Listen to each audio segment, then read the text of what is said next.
કેશોદ શહેરમાં પરિણીતાને લઈને થયેલા વિવાદે હિંસક વળાંક લીધો હતો, જેમાં એક યુવક પર પાઇપથી હુમલો કરવામાં આવ્યો હતો। ઘટનાને લઈને શહેરમાં ભારે ચર્ચા જાગી છે, ત્યારે પોલીસે તાત્કાલિક કાર્યવાહી કરી આરોપીને ઝડપી પાડ્યો છે। માહિતી મુજબ પીપલિયા નગર ખાતે રહેતા સાગરભાઈ નીતિનભાઈ પીપલિયાનો 1 વર્ષ પહેલા માધવપુરના મેળામાં કલ્પનાબેન સાથે પરિચય થયો હતો। કલ્પનાબેન પોતાના પતિ દ્વારા ત્રાસ આપવામાં આવતો હોવાનો આક્ષેપ કરી 3 મહિના પહેલા નોટરી સમક્ષ મૈત્રી કરાર કરી સાગરભાઈ સાથે રહેવા લાગ્યા હતા। આ દરમિયાન કલ્પનાબેનના પતિ રવિભાઈ કુશવાહાએ કેશોદ પોલીસ સ્ટેશનમાં પત્નીને ભગાડી જવાના મામલે અરજી પણ કરી હતી। બાદમાં કેશોદના માંગરોળ રોડ પર દાતરિયા હનુમાનજી મંદિર પાસે સાગરભાઈ પોતાના ઘરની નજીક પાનની દુકાને ગયા ત્યારે રવિભાઈ કુશવાહા અને હરિચરણ કુશવાહાએ પાઇપ વડે હુમલો કરી તેમને ઇજાગ્રસ્ત કર્યા હતા।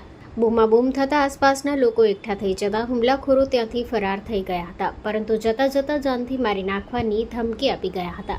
ઇજાગ્રસ્ત સાગરભાઈને તાત્કાલિક એમ્બ્યુલન્સ મારફતે સરકારી હોસ્પિટલમાં સારવાર માટે ખસેડવામાં આવ્યા હતા। ઘટનાને પગલે સાગરભાઈએ પોલીસ સમક્ષ નિવેદન આપતું કેશોદ પોલીસે રવિભાઈ કુશવાહા અને હરિચરણ કુશવાહા વિરુદ્ધ ગુનો નોંધી બંનેની અટકાયત કરી કાયદેસરની કાર્યવાહી હાથ ધરી છે। ગઈકાલ તારીખ 22/4/2026ના સાંજે આશરે 9:30 વાગ્યાના અરસામાં પીપળિયા નગર ખાતે ફરિયાદી સાગરભાઈ નીતિનભાઈ પીપળિયાના રહેણાંક મકાનની બહાર આ કામેના 2 આરોપી રવિ દિગ્વિજયસિંહ કુશવાહ તેમજ રમેશ હરિચરણ કુશવાહના હોય આ કામેના ફરિયાદીએ આરોપી રવિના પત્ની સાથે આશરે 3 મહિના પહેલાં મૈત્રી કરાર કરેલા હોય અને તેઓ બંને હાલમાં સાથે રહેતા હોય તેનું મનદુખ રાખી આ કામેના બંને આરોપીઓએ ફરિયાદીને માથાના ભાગે તેમજ બંને પગના ભાગે છરી તેમજ પાઇપ વડે ઈજાઓ કરેલ છે।